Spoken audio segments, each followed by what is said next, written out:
Nama saya Cici Mayani, saya akan menjelaskan tentang polidaktili. Polidaktili adalah terjadinya duplikasi jari-jari tangan dan kaki melebihi dari biasanya. Kelainan ini dapat terjadi mulai dari duplikasi yang berupa jaringan lunak, sampai duplikasi yang disertai dengan metakarpal dan palang sendiri. Faktor yang dapat mempengaruhi terjadinya polidaktili antara lain yang pertama, kelainan genetik dan kromosom. Yang kedua, faktor teratogenik. Faktor teratogenik yaitu terjadinya perkembangan tidak normal dari sel selama kehamilan yang menyebabkan kerusakan pada embrio sehingga pembentukan organ-organ berlangsung tidak normal atau terjadi cacat lahir.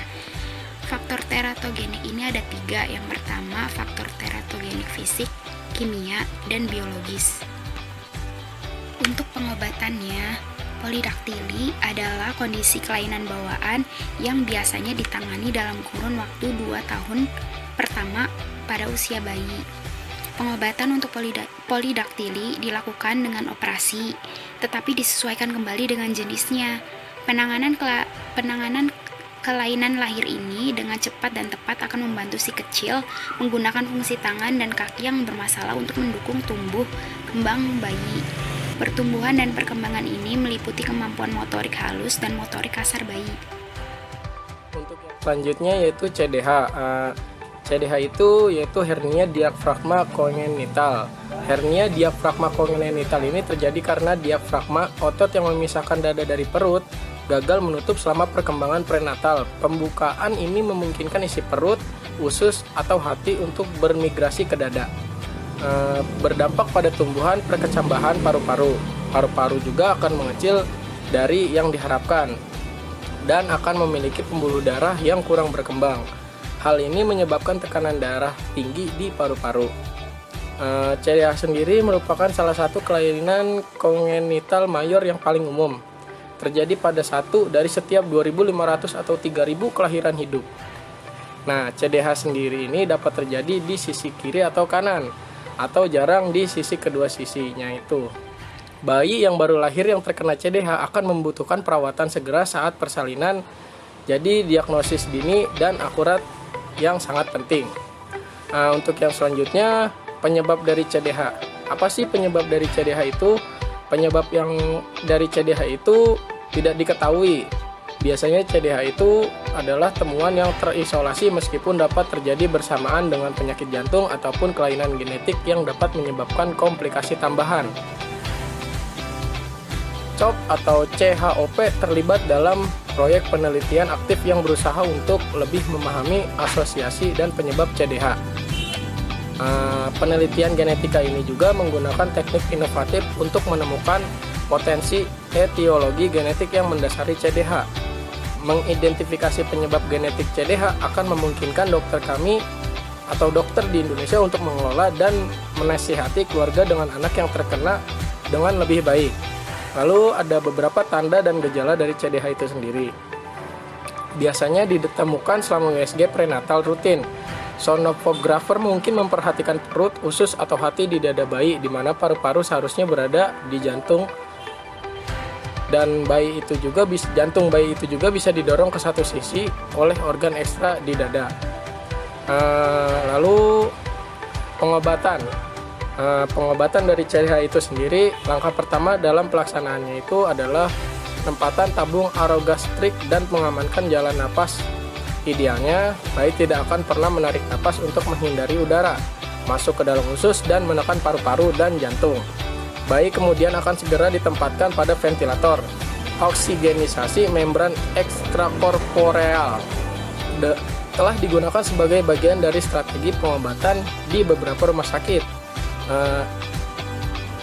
Lalu peristiwa diafragma biasanya terjadi atau diperbaiki secara torakoskopi dengan teknik yang disebut pelapisan diafragma. Pelapisan pada dasarnya melibatkan lipatan diafragma eventaret yang kemudian dijahit untuk mengisi kekosongan jaringan diafragma yang berlebih.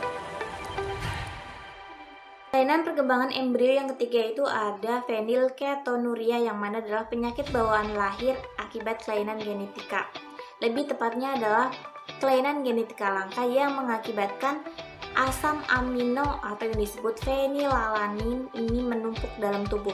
Penyebab dari penumpuknya asam amino ini karena enzim yang seharusnya memecah asam amino di dalam tubuh seseorang ini mengalami kecacatan sehingga asam amino akan terus menambah dan mengakibatkan penumpukan.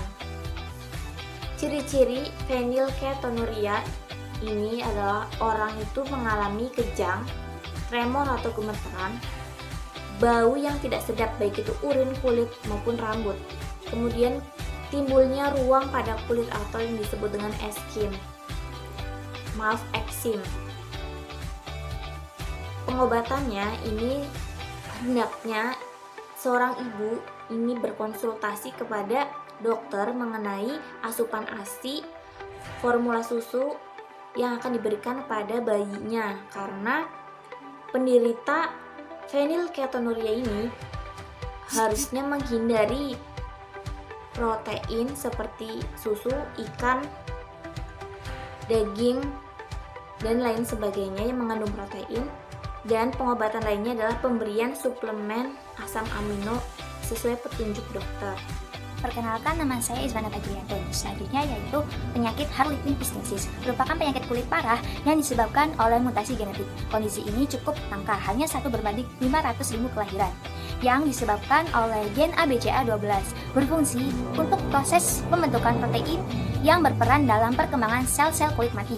Ketika gen ini bermutasi atau berubah, maka protein tidak dapat terbentuk atau ada protein abnormal kecil tetapi tidak mampu mengangkut lemak dengan baik. Alhasil, bayi mengalami gejala berupa tekstur kulit keras dan tebal. Pada saat melakukan USG, janin yang mengalami penyakit kulit ini umumnya ditandai dengan mulut yang terbuka, bibir yang terlihat lebar, hidung yang datar, dan bentuk telinga abnormal. Selain itu, kaki dan telinga menekuk tidak wajar. Pengobatan untuk penyakit ini, penanganan awal dilakukan dengan menempatkan bayi ke dalam inkubator.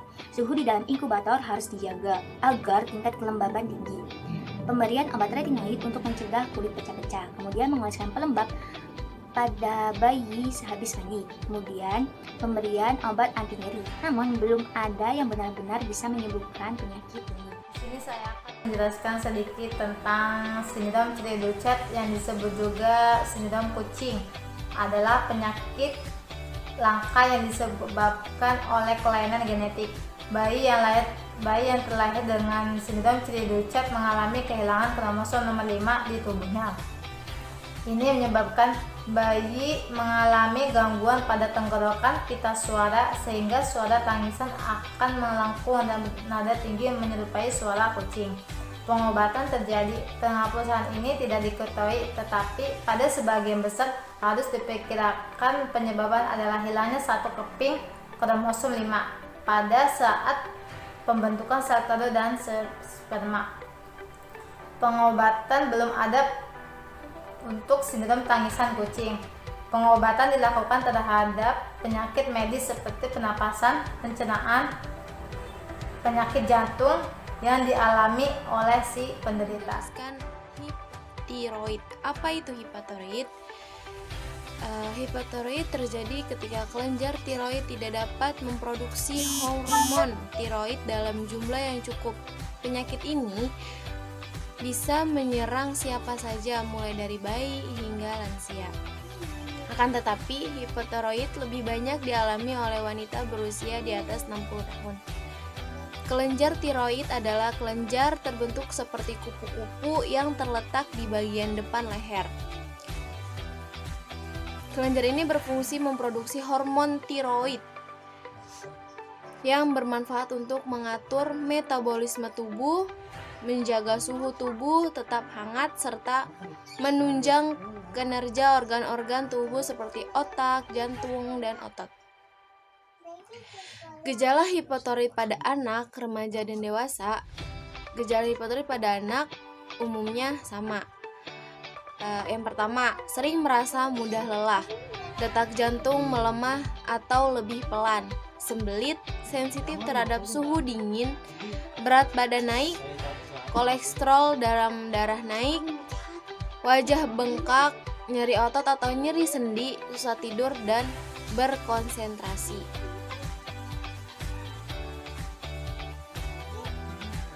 Penyebab kemungkinan hipertiroid. Yang pertama, efek samping obat-obatan tertentu, misalnya disebabkan oleh efek samping obat-obatan seperti obat kemoterapi untuk kanker, obat jantung amiodarone, dan obat anti kejang atau obat untuk mengatasi gangguan saraf seperti gabapentin, fenobarbital, dan phenytoin. Yang kedua, pengobatan hipertiroid. Yang ketiga, kehamilan. Yang keempat, terapi radiasi di bagian leher. Yang kelima, tiroid. Yang keenam, gangguan tiroid sejak lahir. Yang keenam, gangguan tiroid sejak lahir. Yang ketujuh, gangguan atau kelebihan iodium. Nah, gejala hipertiroid pada anak-anak terkadang juga disertai dengan penundaan pertumbuhan gigi dan terhambatnya tumbuh kembang. Sementara itu, gejala hipertiroid pada remaja ditandai dengan nama pubertas yang lambat. Pada orang dewasa, hipertiroid juga bisa menimbulkan keluhan lain seperti penurunan libido atau gairah seksual, rambut rontok dan rapuh, serta kulit kering. Pada wanita, hipertiroid juga bisa menyebabkan haid menjadi tidak teratur. Sekian penjelasan dari saya, kurang lebihnya mohon maaf. Wabillahi taufiq wal hidayah. Wassalamualaikum warahmatullahi wabarakatuh.